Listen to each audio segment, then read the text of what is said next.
How will banking be affected by Brexit, and how should banks position themselves? In this final chapter, we ask regulatory experts at Lloyds how banks can adapt and what are the prospects for the UK as a financial centre. So Oliver, the UK is the world's leading financial centre.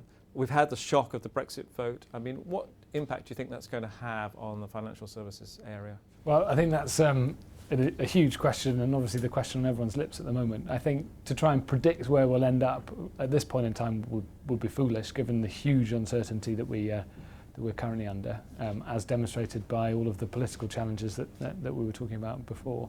Okay, so obviously you paint the picture of an uncertain environment, that's undeniable.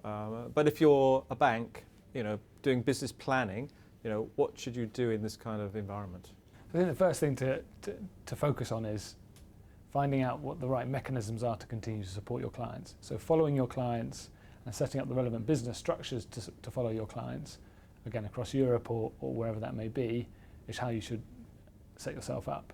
I think the second important thing to consider is that this shouldn't really be a big question of fundamental strategic change, but more structural and operational change that you need to put in place as an organisation to be able to continue to support those clients.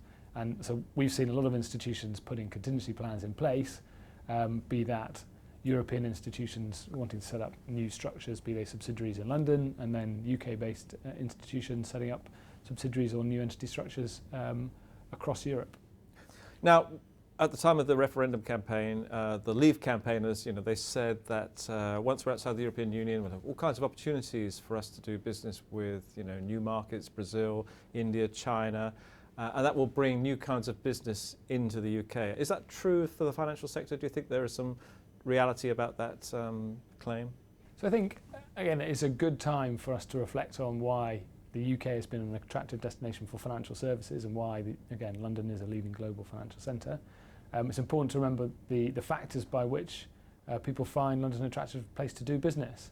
We surveyed a broad range of our clients last year on exactly this question, and a range including buy side through to sell side, small and large, UK based and international.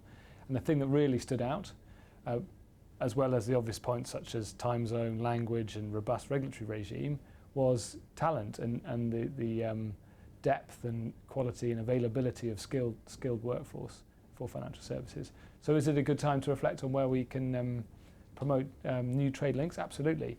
First priority is obviously getting a good deal in place with Europe, but building the links with the US, with other emerging economies in the Americas and the Far East is absolutely an opportunity for us. Now, you mentioned regulation there was one of the key points why London is attractive as a financial centre, but do you see much regulatory change happening post-Brexit?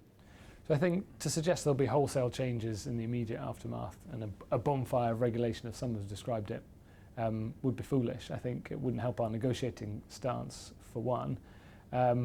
But as we start to bring all of the different regulations and directives and legislation back into the UK from Europe, be that MiFID, capital requirements regulations, capital requirements directives, Solvency II, EMIR, these sorts of things, we'll look to potentially tweak and amend certain elements of that framework as we do that. But I think that will be gradual change over time. To do anything too quickly and would probably be foolish.